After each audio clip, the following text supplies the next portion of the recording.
Ladies and gentlemen, please welcome to the stage Brianna Casey, CEO of Foodbank Australia.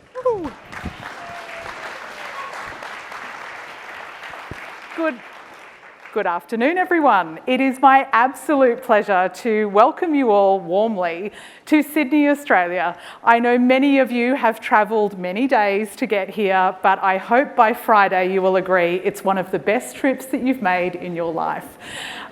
We are here today gathered on the beautiful land of the Gadigal people of the Eora Nation. And one of the things that we really want to talk to food bankers and food systems leaders about over the next few days is our pathway towards reconciliation. And I want to hand over now to Brendan from the Metropolitan Local Aboriginal Land Council to officially welcome you to Gadigal land.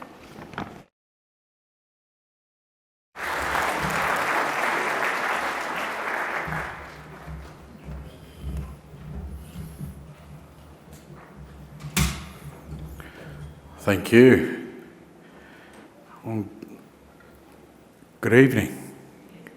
Just had to check the time. I do so many of these ceremonies and I forget what time it is. So good evening, good afternoon. My name's Brendan. I am the cultural representative and cultural educator for Metropolitan Local Aboriginal Land Council. And our Aboriginal Land Councils, under Australia's Land Rights Act of 1983, we are the cultural authority, we are the guardians, custodians and caretakers of lands and waters within our boundaries. We have our land councils right throughout Australia, but our land councils that are here in the city, we don't have any traditional owners left. There's no traditional owners left. They've been wiped off the face of the earth. So we are the next best thing. And I'm here today to welcome you to country. And a welcome to country ceremony is not a welcome to Australia. Within Australia, we have many Aboriginal lands, many Aboriginal nations, and we refer to our lands as country. So it's always a welcome to the lands you're gathered on. A welcome to country ceremony is not a ceremony that we have invented to cater for white people. Even though it pays a lot more now than it did traditionally, this is a ceremony we've been doing since the beginning of time, because that's how long my people have been here for. The beginning of time. Prior to colonisation, you could get yourself into a lot of trouble for walking onto someone else's lands without being welcomed onto those lands. And the ripple effect of a welcome to country, if you knew about our history and our culture, you would understand, once welcomed onto country, there are things you need to know when being welcomed onto country. Each tribe, each clan has a very deep connection to their lands and waters. They know what food is available. They know where they got their sacred waters are. And they've got their sacred sites that you can and cannot visit. So when I'm welcomed onto my neighbour's lands, these are some of the things I need to know. What food can I eat? Where are your sacred waters that I can and cannot drink from? Where are your sacred sites that I can and cannot visit? This is a welcome to country. With a welcome to country, there's an expectation. We have an expectation you walk respectfully on country. This is no different than when you welcome strangers into your house. You expect them to respect your property and everything that's in your house. We expect you to have the same respect when welcomed onto country. I'll share a brief history of the lands and waters that we're gathered on here this morning. As I mentioned earlier, there's no traditional owners left. None left. In less than 50 years of colonisation, 80% of our people was wiped out due to disease, smallpox and the flu. It didn't take long for the English to realise that disease was so devastating for us. They were deliberately handing out infected clothing and blankets and poisoning our waterholes. They were using chemical warfare. This was the first invasion. The second invasion That brought what I call the land grab. The land grab. When the land grab came, so did the massacres and the slaughters. In this country, white infrastructure was placed directly on top of our infrastructure. Our rivers and waterways became their rivers and waterways. We've got sites in Sydney there over the Botanical Gardens. The Conservatory of Music is built directly on top of Sacred Initiation Site. Sacred Initiation Site. Some of the buildings, as a matter of fact, if you walk outside and go down to your left, there's a sandstone building down there. Have a look at the mortar in between the sandstone. You'll find remnants of shells in those mortars, in that mortar. Those shells came from our middens. When the land grab came, our farmlands became their farmlands, and as I mentioned earlier, the massacres and the slaughters came. I had 500 of my family members, men, women, children and babies, all massacred. And the reason for the massacre, they were swimming and fishing by the river, and they were all shot. I would say not all of them were shot, because back in those days, a bullet was very expensive. It was very expensive, and we weren't worth the bullet sometimes. The reason for the massacre is because they wanted the water for their cows to drink. For their cows. We had a period in this country known as what's the stolen generation. I prefer to call it the kidnapped generation, because we weren't stolen, we were kidnapped. Here's a story of a 5-year-old girl sitting at home playing with her siblings. And the white people turned up and they took her and her siblings from out of the house, off her out of her mother's arms. They locked them up in a jail for 2 weeks. 5-year-old girl. She was then put on a train and they were transported a long way from home. One of the places is known as Cootamundra Girls' Home. This is where the girls went. Kinchela Boys' Home. This is where the boys went. And the babies of the family went to another place down at Wollongong. These places were training camps. Training camps. This girl and her siblings, they were taught and trained how to be servants and slaves. They were sent out to white families to work. They never got paid a cent for the work they did. And they were punished severely for speaking their own language and practising their culture. Training camps. That 5-year-old girl grew up and she had a baby in 1971. And that baby was born at Crown Street Women's Hospital at Surrey Hills. That was me. That 5-year-old girl's my mother. 1971 at Crown Street Women's Hospital, that's the last place that I ever felt my mother's touch. 1971, I was taken from my mother. I've never met my mother, never met her. Just over 8 years ago, I found my mother's grave, and when I found my mother's grave, I found I'm one of 10 siblings that have all been taken. Because all the names were written on my mother's tombstone, my name was missing. Never met my mother. This is our history. This should be everyone's history. If you live in Australia, this should be your history. My history should be your history.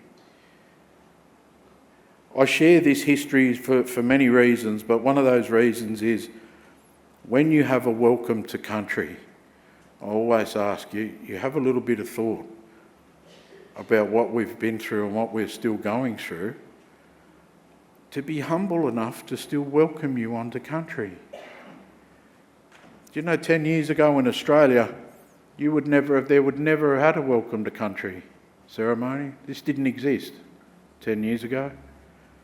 Would never have even had an acknowledgement of country 10 years ago. So for me, it's always an honour to perform this ceremony. And I always thank the host for having me here, because by having me here, you become a part of the rejuvenation of our tradition and culture back on country. So I thank you for that.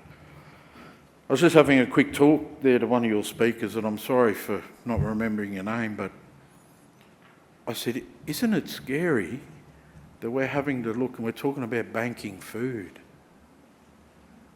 Banking food. Is it scary?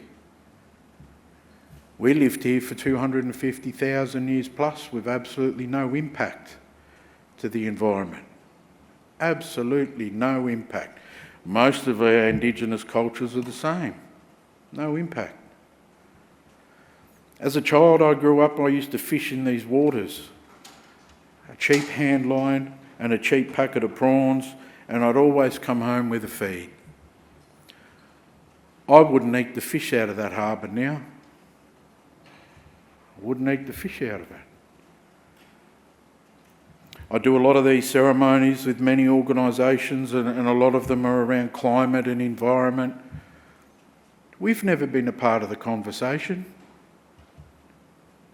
We've never been a part of the conversation. We're now starting to become a part of the conversation as a band-aid solution. Oh, we don't know what we're doing and it's not working. We better start asking the native people. We don't have a band-aid solution. We don't have it. Prior to colonisation, our songlines, our stories, they were ours, and our responsibility to look after them, keep them alive. We all live here. Should be everyone's responsibility. The mighty songline of Burra, the long-finned eel, created Sydney Harbour, created all the rivers and waterways that run off Sydney Harbour. And every year Burra swims from a place called Burramata, the place of many eels, all the way down the rivers and waterways into Sydney Harbour. From Sydney Harbour, they swim all the way to Vanuatu. They turn around and they come all the way back. Songline. This is a songline. It's not just about the journey of Burra. It's everything about Burra. It's everything. Burra stops doing his songline, we're going to be in big trouble. Big trouble. So the lands you're gathered on here this afternoon, traditionally belong to Gadigal. Gadi means grass tree, Gal means people. And just like the no grass trees you'll find in Sydney, no traditional owners left. None left. Gadigal are one of 29 clans that make up the Eora Nation. The boundaries for the Eora Nation start from the ocean, and they're surrounded by three of Australia's most beautiful rivers. And like a lot of our rivers and waterways, neglected. We have the Hawkesbury River, we have the Nepean River, and we have the Georges Rivers. In between those three mighty and beautiful rivers, there were 29 clans that made up the Eora Nation. And the name of the clan we're gathered on here today is Gadigal. On behalf of those Gadigal ancestors, because we believe their spirits are still in the lands and the waters. On behalf of Metropolitan Aboriginal Land Council as the cultural authority on these lands, it gives me great honour to welcome you here. Welcome to the lands of the Gadigal.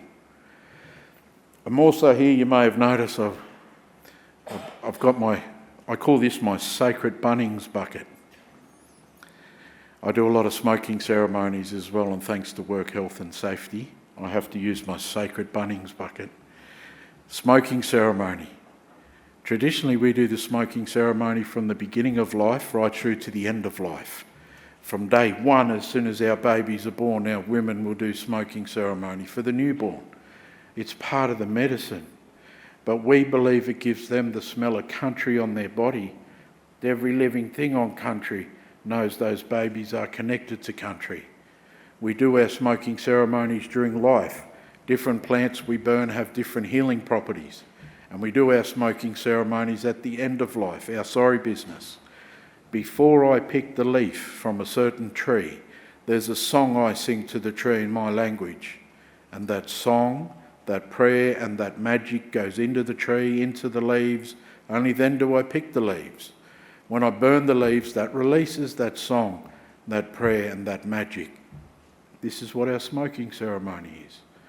We believe it gets rid of all the bad energies, but also give you the smell of country on your body, and you have a safe trip and a stay whilst on country, you have that connection. I always traditionally light my fires with a Bic lighter. I get asked sometimes, "Uncle, are you going to rub the sticks together?" I say, "No, have you heard of evolution?" And I still hunt. I still hunt my bushmeat. Kangaroo, emu, porcupine, I still hunt. Except I use a rifle and a Toyota. And sometimes I buy my bush tucker online as well.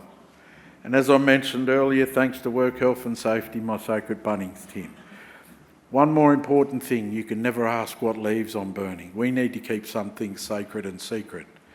We've already let everyone know how good kangaroo, emu and lemon myrtle tastes. And look how expensive that is to buy in the shops now. If you do forget and you ask me, I will tell you the leaves are called Nunya and Scott. That's none your business and it's got nothing to do with you. So just before I light this ceremony, I've brought in my yidiki. Please get rid of the word didgeridoo. The word didgeridoo is a white man's word. How it got its name is this is a musical instrument. We play songs on it. We just don't blow it and make a noise. So when the first European heard this instrument, it was a song that he heard.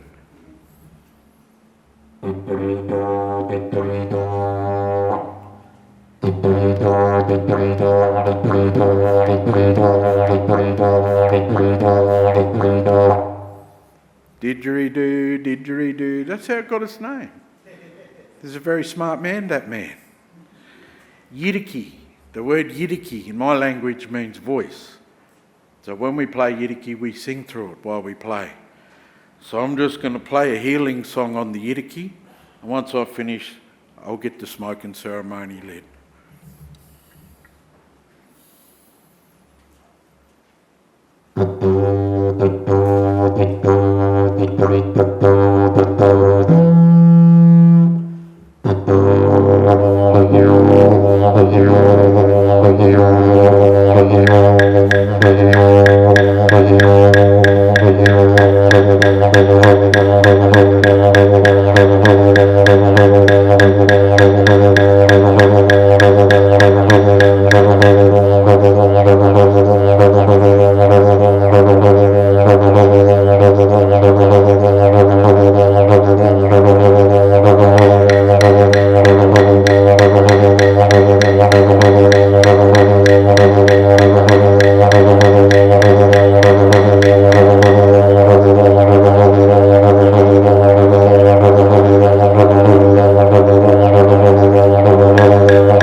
Thank you, everyone, and welcome.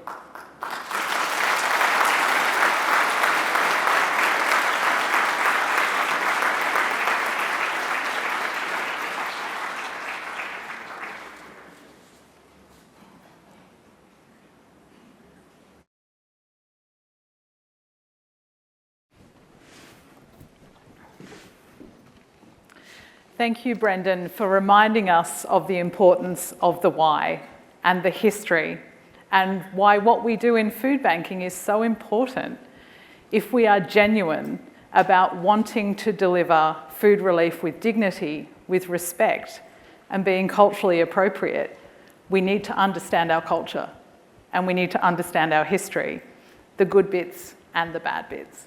So thank you, Brendan, for reminding us of the importance of storytelling. 250,000 years of history from the oldest living culture. And I think one of the things that Brendan and so many First Nations communities have reminded us so beautifully is the power of storytelling. And I think one of the most exciting parts of this summit is going to be the stories that we share, the stories that we tell one another, the lessons that we learn, the work that we do together to make the Global FoodBanking Network and every member within it the most extraordinary organisation and the impact that we have collectively. Please join with me in thanking Brendan.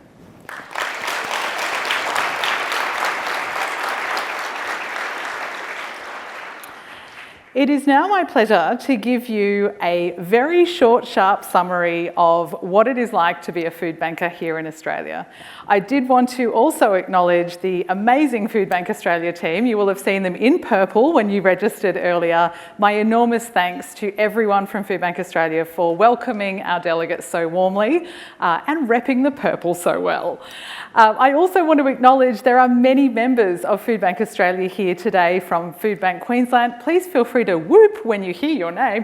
Foodbank Queensland, Foodbank New South Wales and ACT, Foodbank Victoria, there we go, not shy, Foodbank South Australia and Northern Territory. Oh, wow guys, it's early afternoon. And Foodbank Western Australia. I know many of you are going to have the great pleasure of visiting each of these food banks early next week, and I know you are going to see firsthand where the magic happens. Here in Australia, we have a hunger problem just like you do in your countries back home. Last year, we sourced enough food for 92 million meals in a population of 25 million people. And looking out at a view like this, I know it can seem staggering that Australia even has a hunger problem. But what we have observed, just as you have in your countries, is the cost of living crisis, natural disasters, inflation rates have impacted families like we've never seen before. We were sitting in a meeting earlier today where we heard about inflationary increases of 100%. The reality of what is happening in our communities is hitting us in the face every day. But what excites me and what gets me out of bed every morning is knowing that the work that we do is reaching more people than it ever has before. I think what is upsetting me though is that at the same time we have record highs in terms of demand for food relief, we also have record highs in terms of wasting food. Here in Australia, food waste costs the Australian economy $36.6 billion a year. 70% of the food that is wasted is perfectly edible.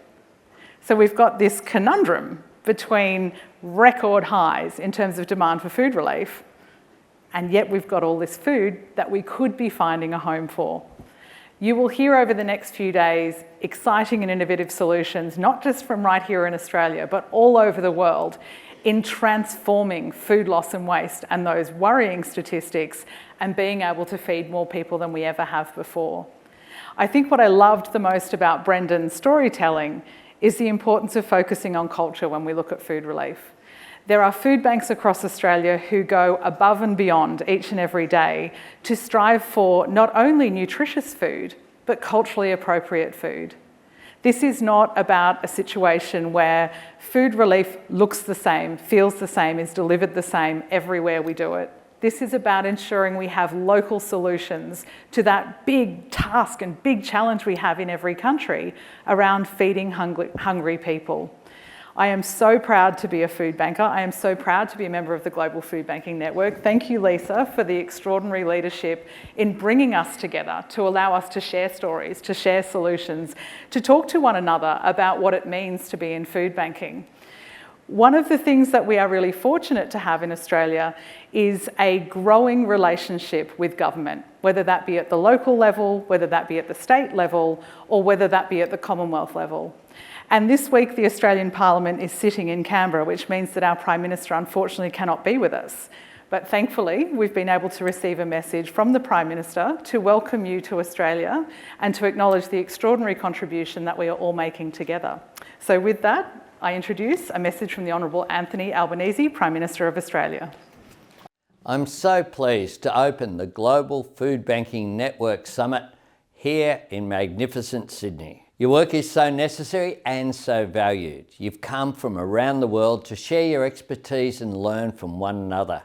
Here in Australia, Foodbank works closely with governments to deliver services for people doing it tough, providing 92 million meals last year alone. What makes our societies great is how we care for the most vulnerable, and the work that you do every day deserves the highest praise. During natural disasters, you particularly have pitched in to help. You're always there, working with local manufacturers, farmers and businesses to make sure the food that doesn't make its way to market makes its way to people in need. Securing our supply chains and making more things here in Australia has been a focus of my government, and it's key to the work you do as well. It's how we reduce our vulnerability to shocks like the pandemic and other international crises. It's how we become more resilient. The focus on climate change at this year's summit is so important to us here and to so many communities in the countries you all represent. Our farmers, fishers, our citizens are all feeling the impact of the changing climate. Acting means boosting renewables and cutting waste in all its forms. Food banks play a vital part in this, helping people today and benefiting future generations. You have a great program coming up of leaders and thinkers, and I wish you all a very successful conference and enjoy your stay here in Australia. I think what's really interesting is if I cast my mind back to 8 or 9 years ago when I started at Foodbank Australia, we didn't have a relationship with the Prime Minister. We didn't have a relationship with a government that would have allowed me to make a phone call to the Prime Minister's office and say, mate, could you record me a video? Yes, I said mate. It is really important that we as food bankers look to partnerships, not only within the private sector, not only with our fellow food bankers, but with governments as well. And we will be hearing some really great examples over the next few days of how we can partner with stakeholders to create better impact. I was chatting to the General Mills team outside earlier, who are wonderful supporters of Foodbank right here in Australia and of the Global FoodBanking Network as well. One of the really exciting opportunities we have this week is to really explore what it means to have a deep, enduring, business-wide partnership and how we can create that shared impact together. We are really fortunate at Foodbank to work paddock to plate. We value enormously the relationship we have with farmers, with manufacturers, with retailers, as well as our sector peers. And I should acknowledge that both Second Bite and Oz Harvest are here represented today as well. And as a national food relief sector, we do come together not only in terms of what we can do distributing and delivering and sourcing food, but also in lobbying and advocating for better policies, better legislation. And I'm really excited, and you'll hear a bit more about it in the next few days, that we have a national food donation tax incentive in our Senate right now, which is going to incentivise not only the donation of fresh produce and essential products, but also the transport and logistics to move it around a country as big as Australia. We have great stories to tell. That's enough of a spoiler alert in terms of what is coming up in the next few days. Please enjoy Sydney. Please enjoy the summit. Please think about the locations you are walking through and on and the country that you are visiting. We're so lucky to live here. We're so delighted to have you here. Have an amazing summit.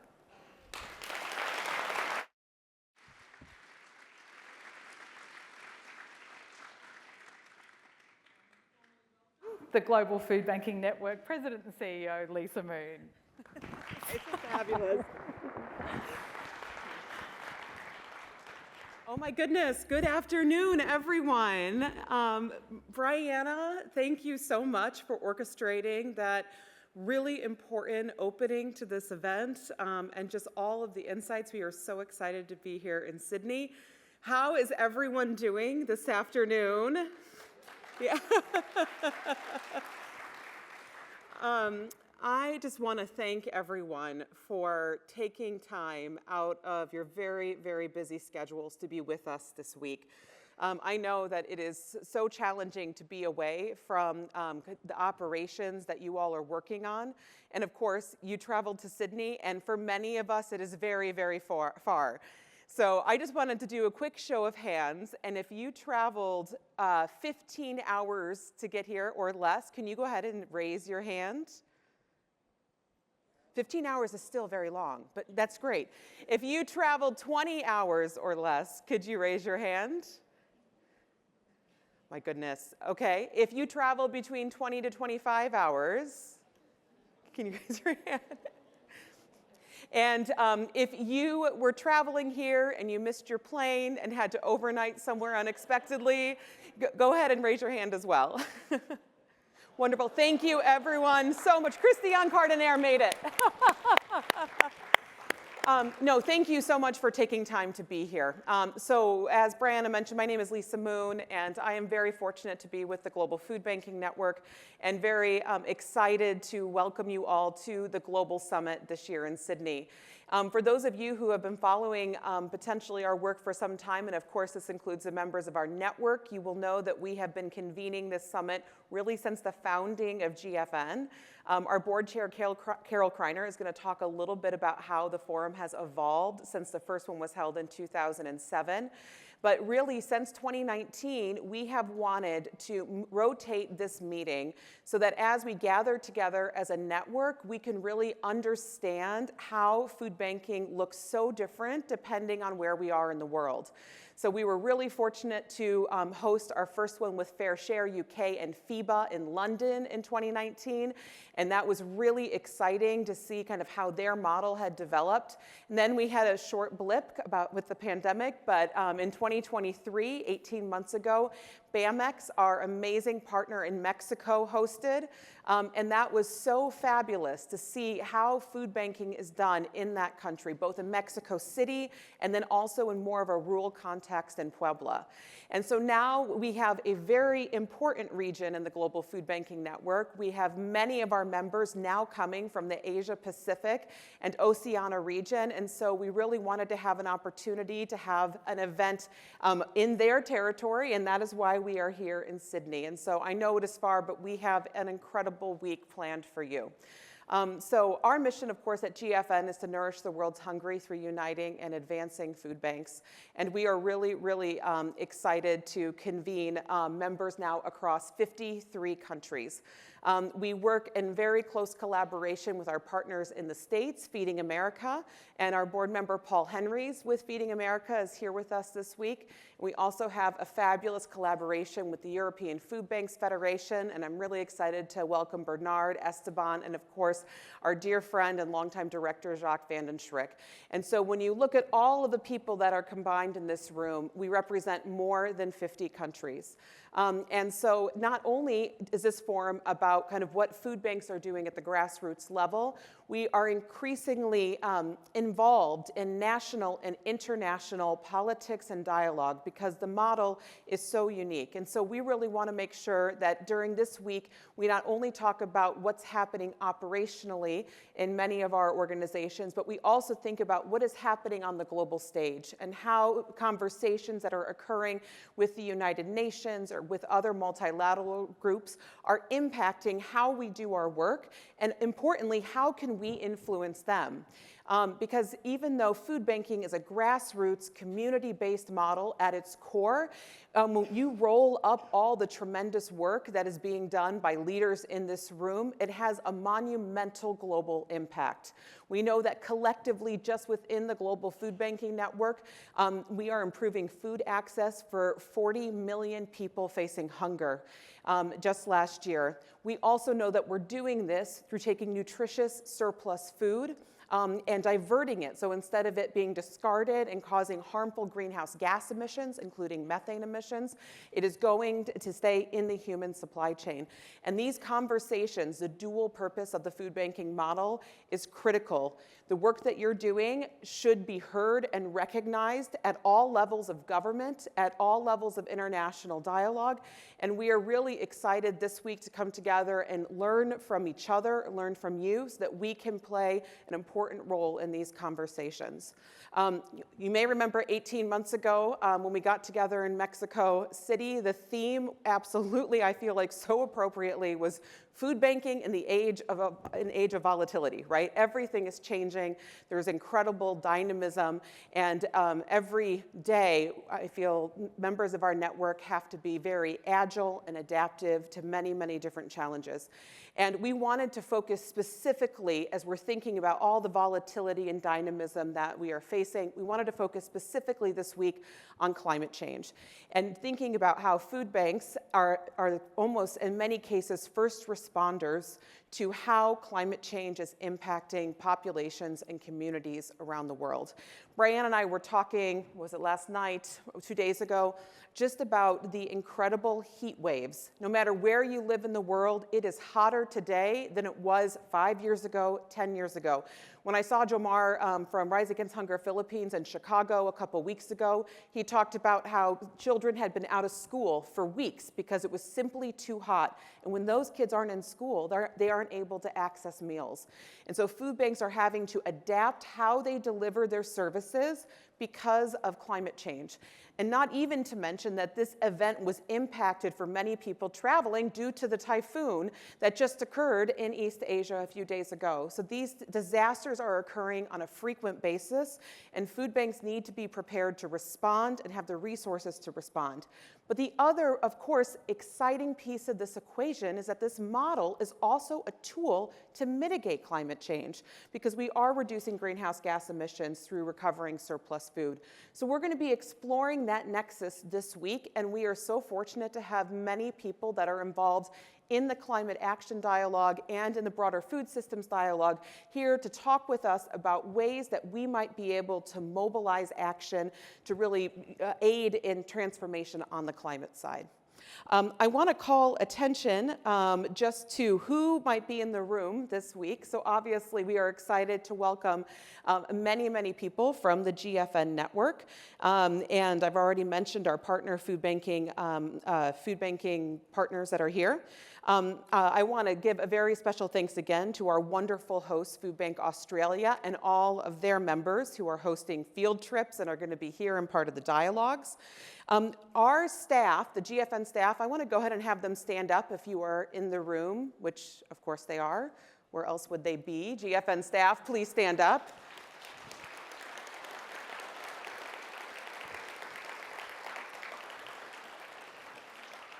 You can recognize them because they have a brown badge, and please approach them if you need anything. They are anxious to talk with you, learn from you, take down all your ideas. And we have several new staff members that are anxious to meet you as well, and we'll do some formal introductions a bit later in this week. Thank you all. We also have our board of directors here, and can I ask if you are a member of the GFN board of directors to please stand up? We have an awesome board.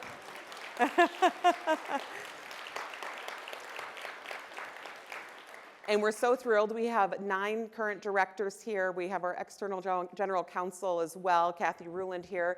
And they are really looking forward to meeting you and talking with you. So if you see them, please go up and introduce yourself, and they'll introduce themselves to you and talk with them about all the things you would like to see GFN doing. We invite constructive feedback, so don't hold back. We're anxious to get your thoughts. I also wanted to give a very special thanks to the summit sponsors that have made this event possible. And I want to call out first and foremost General Mills. General Mills Foundation has been a keystone partner for the Global FoodBanking Network since our founding, and they have been a flagship sponsor of this event for many, many years. And so Nicola and Amy and others, we would not be here without you. Thank you so much for your support.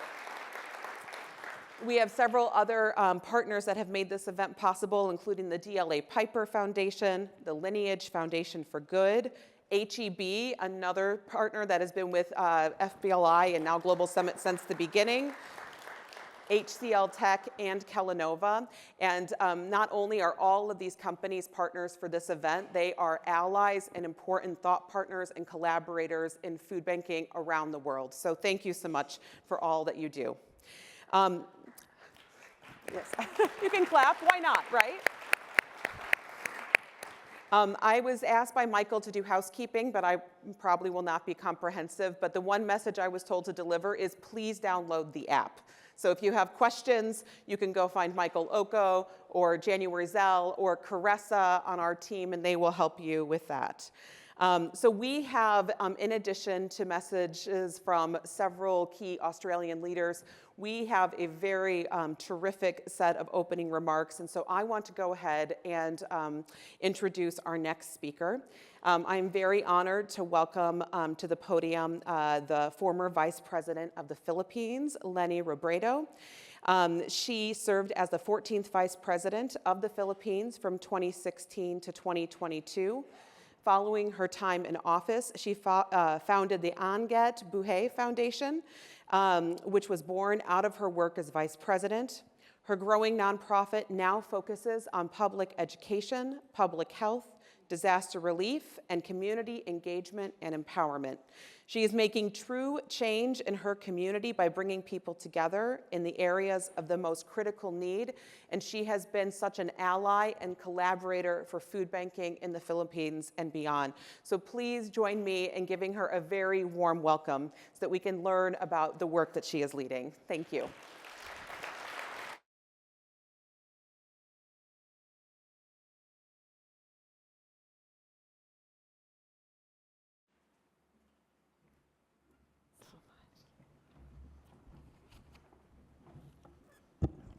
Good afternoon, everyone. It is such an honor to be spending this day with all of you. I was a few months into my vice presidency when I first visited Agutaya, a very remote town at the southwestern edge of the Philippines, which you could reach only by traveling almost a day by plane and boat. While I was touched by the warmth that surrounded me during my first visit, my attention was drawn to the long line of school children from the lone school in the area. All of them stood at nearly the same height and build. They were then introduced to me as a group of kids from first grade until sixth grade. My heart sank. Later, the doctors who joined our trip confirmed my suspicion. The children I had met were not just malnourished, but already stunted.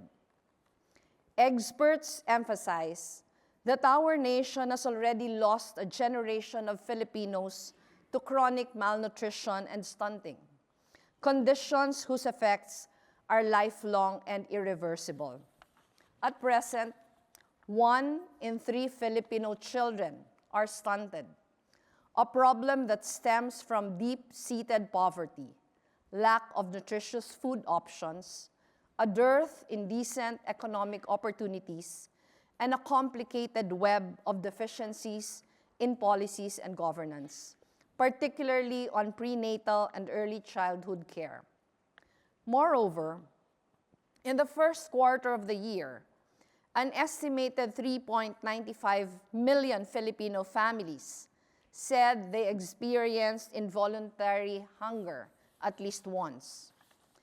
The challenges for countries like ours are clearly daunting, but I believe that we must continue to have faith in the possibilities ahead for us. I know this relentless hope reverberates as we gather here in Sydney. Hope, after all, is a driving force that propels us all forward. My years in the development sector inspired my work as an elected official. But my understanding of the complexities of hunger and food security deepened when I became a member of the Philippine House of Representatives. With poverty rates steadily high in my area of jurisdiction, I saw that feeding programs were never going to be enough because the families of children beneficiaries remained poor. I became active in seeking legislative actions to the problems. I proposed a national nutrition and food security bill based on the concept of circular economy and a whole-of-government approach.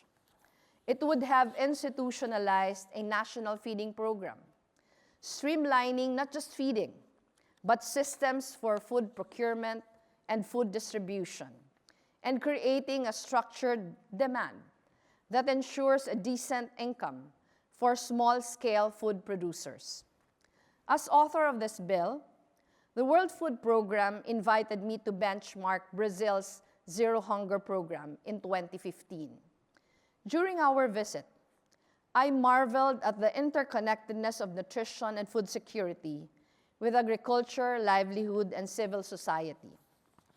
We went to the outskirts of Brasilia to observe family farming, which has become the livelihood of 77% of Brazil's rural workforce and the source of ingredients for its nutrition programs. We had lunch at one of their community restaurants, dining with laborers and the poor, who had access to nutritious meals because these were subsidized by the government. We met Brazil's National Council on Food Security and Nutrition, the policy body for all anti-hunger and poverty programs, and learned that 2/3 of the said council was occupied by representatives from civil society, with adjacent state and municipality-wide councils too. I came home, eager to apply the insights I had gained. My district was chosen as the pilot area of an initiative called Partnerships Against Poverty and Hunger, a local version of Brazil's Zero Hunger program, spearheaded by the Philippine Department of Social Welfare and Development. We began to see that such a model was possible, as a program tapped our smallholder farmers to supply produce for our school feeding programs. I continued to embrace nutrition and food security as an advocacy when I became the Philippines' 14th Vice President. Through our flagship program, Angat Buhay, which means to uplift lives, we provided a platform that links communities in need with the private sector.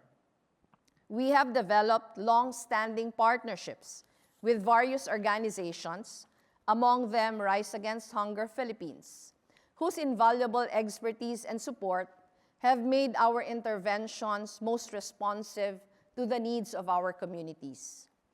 Angat Buhay also placed great importance in empowering farmers in poor communities. We asked private businesses and government institutions to give our local farmers a chance and committed to capacitate them to become agri-entrepreneurs. For several years now, our farmer cooperatives have been growing steadily in this program, supplying produce to big markets like local malls and restaurant chains. Since we transitioned to nonprofit work after my term in 2022, our programs have been complemented by a wide network of volunteer groups across the Philippines who are implementing regular feeding programs in their own communities. This allows us to focus on ensuring proper nutrition as a key element to quality education. We have observed that while our government's education department has its own nutrition programs, these have been terribly inefficient. In this light, we have made nutrition a component of Bayan Ko Teacher Ko, our remedial literacy program for struggling readers in early grade levels. Teachers have told us that these combined efforts boost attendance and interest in the program because many of the students come from poor families and go to school hungry. we recognize that the next step is to ensure the sustainability of our interventions. This is why we are collaborating with Rise Against Hunger Philippines to set up a food bank and training facility in our pilot area of Naga City. We will be capacitating the parents of the children enrolled in Bayan Ko Teacher Ko so that they can grow their own produce and prepare nutritious meals at home. Down the line, we aim to establish this food bank as a steady source of quality, healthy food for families in need, particularly in times of disaster. We plan to eventually replicate the program in the provinces of Negros Occidental and Iloilo in the southern part of the Philippines, where we have strong partnerships with both the local governments and civil society. Through this intervention, we are targeting zero malnutrition in 3 years' time in Naga City, our pilot area.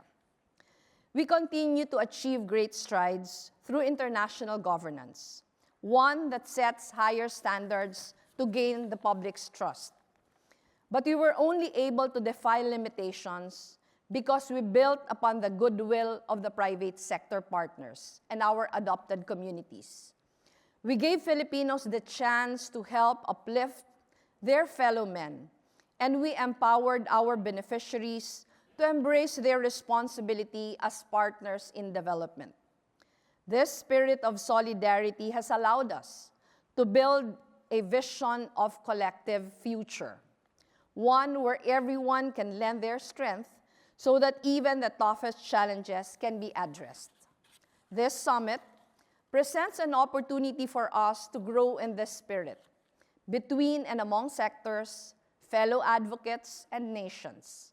With millions enduring the tragedy of hunger all over the world, we have a small but significant window to fight for the health and well-being of our peoples. As long as we remain committed to this cause, we will be able to reach the future of our hopes just in time. As Nelson Mandela once said, and I quote, "It always seems impossible until it is done," close quote. Again, thank you very much and congratulations to the Global FoodBanking Network for this endeavor. As we say back home, mabuhay po kayong lahat.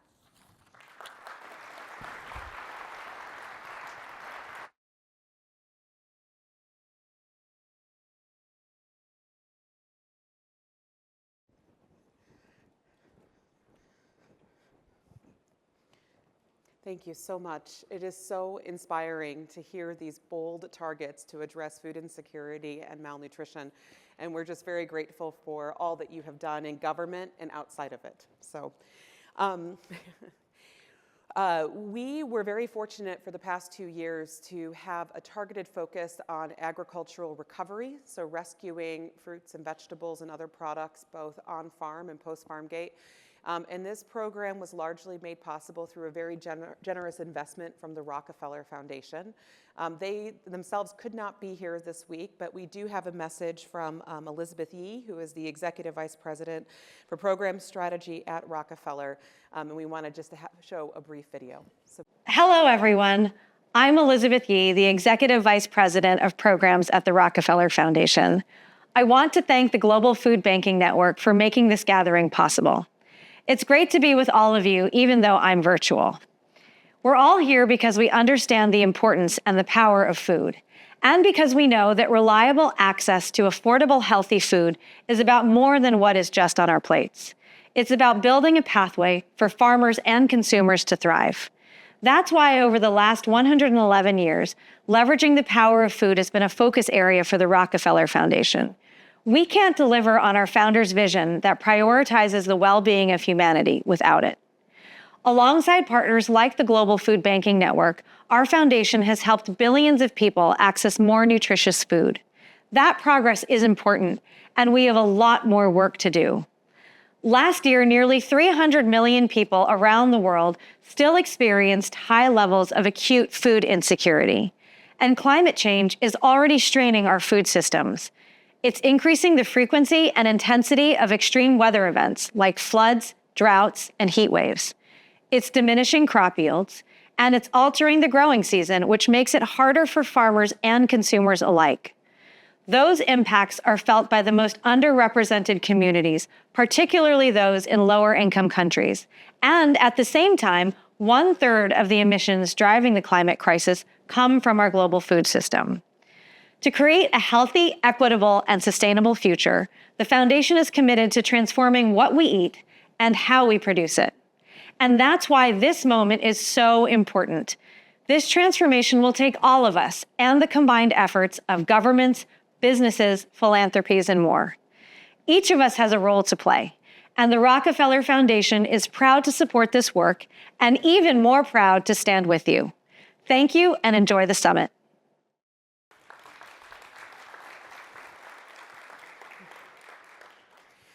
You know, agriculture is so important to what we do, and we're really fortunate today to have an international leader in agriculture that is going to share with us some of his perspectives. I'm really pleased to introduce Dr. Nick Austin. Dr. Austin is currently the president of Australia's Policy Advisory Council for International Agricultural Research, where he is heavily involved and connected to research and policy. His current role follows a really esteemed background in international agricultural development with positions in Australia's government, the Consultative Group for International Agricultural Research, and the Bill and Melinda Gates Foundation. So we are really fortunate today to have Nick with us, and please join me in welcoming him to the stage.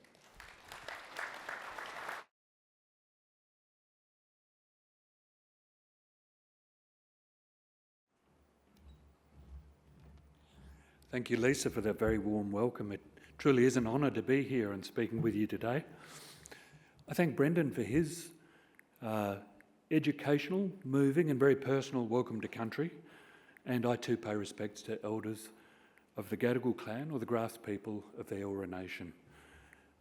Focus of the global conference, of course, is food banking and climate change. I'm going to take a slightly broader perspective than that and talk about food systems and climate change.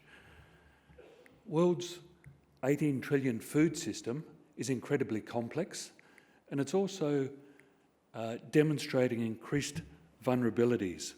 It produces enough food for the world's 8 billion population. The FAO suggests it produces enough for 10 billion.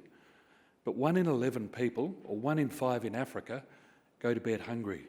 1 in 4 is not getting the right nutrition.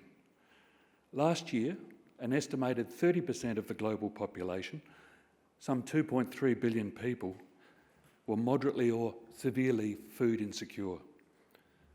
The food system provides livelihoods for more than 1 billion people, but that includes 500 million smallholder farming families who eke out an existence on less than $2 a day. At the same time, our food system places burdens on the natural environment, and as we've heard already, is a major contributor to global warming. And a warming planet is a bad thing for farmers, it's a bad thing for farming. With a global population projected to reach 10 billion by 2050, it's not unreasonable to ask, how are we going to feed all of these people justly? And how are we going to do it without making the planet uninhabitable?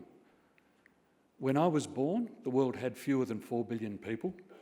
Last year we passed 8 billion people. And amazingly, food production hasn't only kept pace with that population growth, it's outstripped it.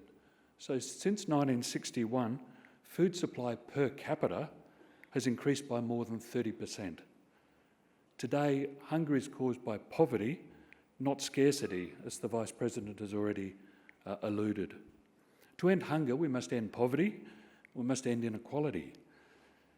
Global poverty has declined spectacularly since the 1960s, when about 80% of the world's population lived in extreme poverty. Today, that number is closer to 10%, and there's been a commensurate decline in hunger. But despite these impressive achievements, not all's well. After decades of modest but steady decline, hunger began to rise again in 2015, while malnutrition has emerged as a major concern worldwide. Many countries now face the double burden that includes both undernutrition and overweight or obesity.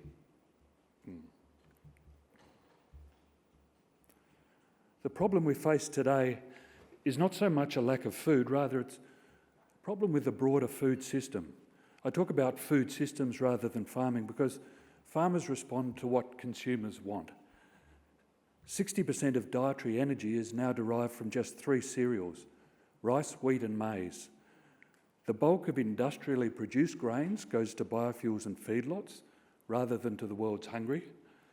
And as this audience knows, we lose or waste a tremendous amount of food, about 30% between the field and table, equivalent to 1.3 billion tonnes annually.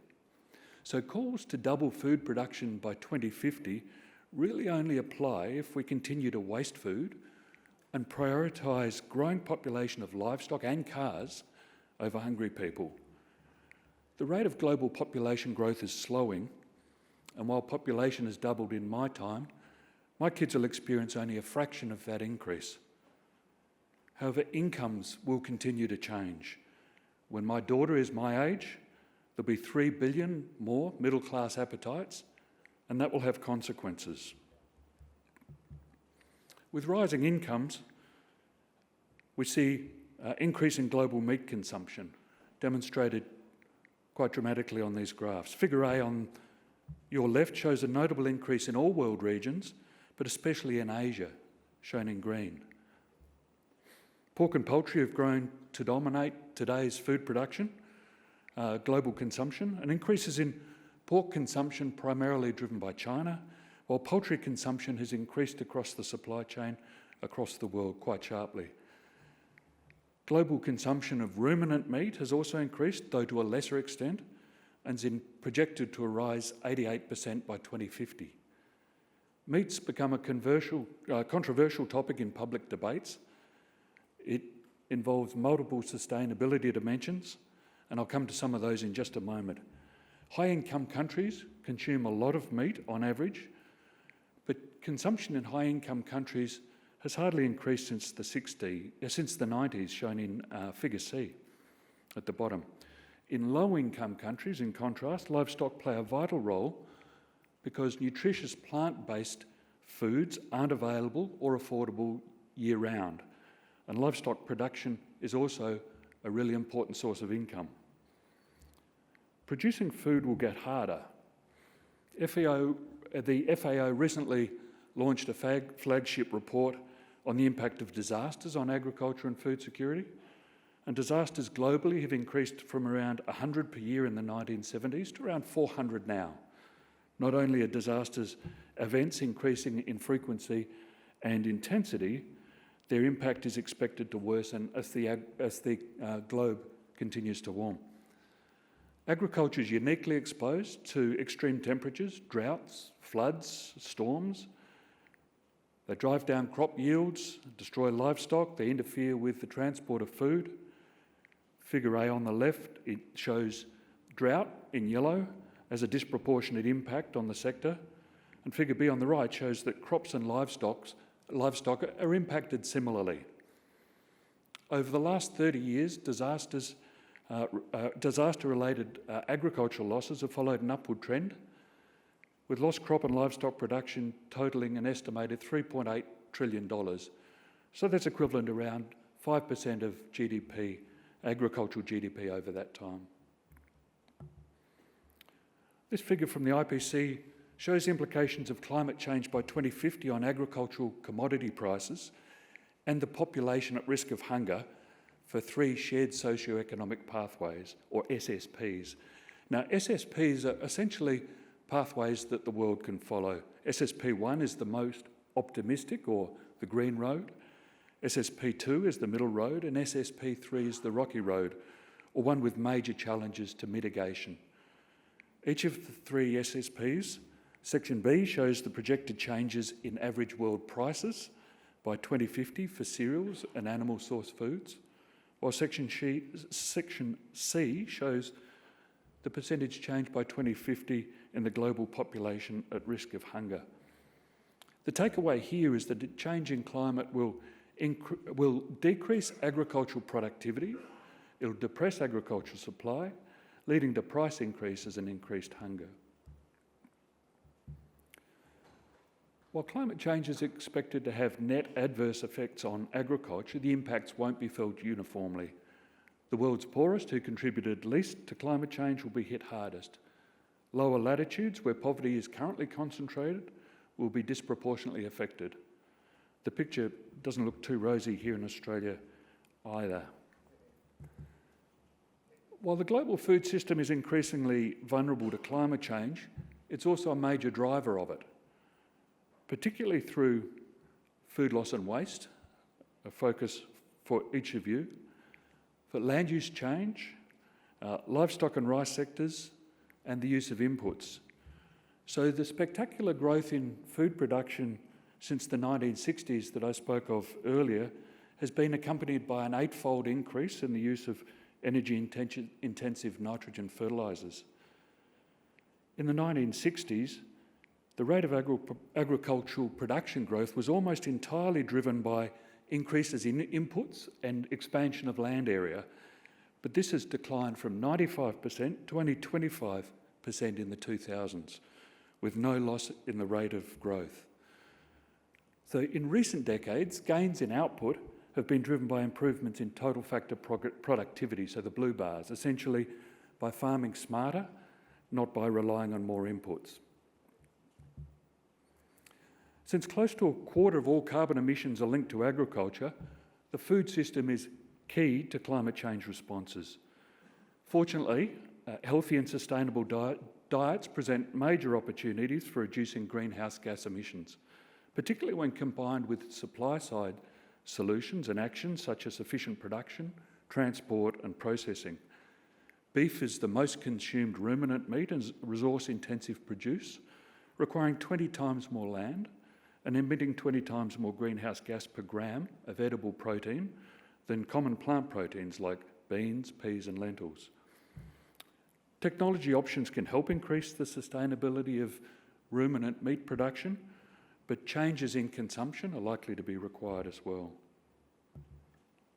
Our food system is no longer just responsible for generating sufficient calories, but it's expected to meet a raft of other objectives, including racial and gender justice, human rights, preserving biodiversity and Indigenous knowledge. While the need to transform food systems is widely accepted, the pathways are often complex and often highly contested. Solutions need to make sense to the farmer and to the consumer alike. But a wave of populism over the last decade has caused misinformation and ideological bias to compete with rigorous analysis. Change inevitably generates resistance from groups that stand to lose the most. Meanwhile, the political and institutional context are becoming increasingly polarised. The World Resources Institute warns there's no silver bullets. Rather, they've proposed a menu of options or solutions to feed the nearly 10 billion people by 2050. I don't have time to step through each of those, but they involve increasing food production without expanding agricultural land, while at the same time reducing growth for demand for food and agricultural products. I happen to be an optimist about human ingenuity and the potential to feed and clothe 10 billion people justly and without making the planet uninhabitable. But it's going to take wise heads, major investment, and an unusual level of cooperation. I applaud you for participating in this event with delegates from over 50 countries, developed and developing, to help shape equitable, safe, sustainable and secure food systems. I wish you well for the deliberations in the days ahead. Thank you.